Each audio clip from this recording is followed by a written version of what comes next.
everybody. It's a pleasure to be here with you today, and yeah, an honor to be talking at the Recovery Summit with such an amazing panel of speakers. So I'm going to share a few slides with you about my ideas and concepts, what I think is what is needed today to recover organizations, companies, and society at large. I call it to think about projects. So that's my background. You've been able to read it. Thinkers 50 and launched the Strategy Implementation Institute to get better at implementation, going to publish with Harvard the next project management book.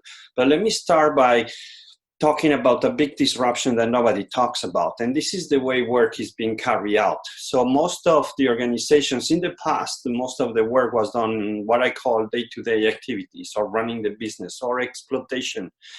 You needed specialists, people who would do something very good for many, many times, most of the time of the day. So that's the blue side here in this chart. And then you have people who were involved in changing the business, so looking for the future and transforming the organization. This is a long period, imagine about 100 years. So every year we've become better at running the business, the operational side. So lots of improvements, business process engineering, and so on, IT.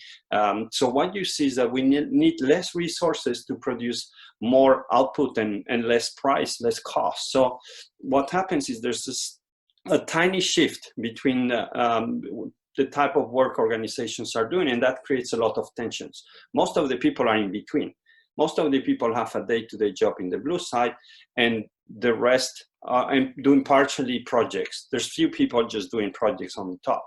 But what's going to happen, and it's already happening in some industry like banking, that this shift is going to accelerate. So when robots and artificial intelligence will be mainstream, they're going to take the blue part, all these operations and day-to-day activities. So there's a huge shift in terms of what type of work will be done by organizations, and this is project-based.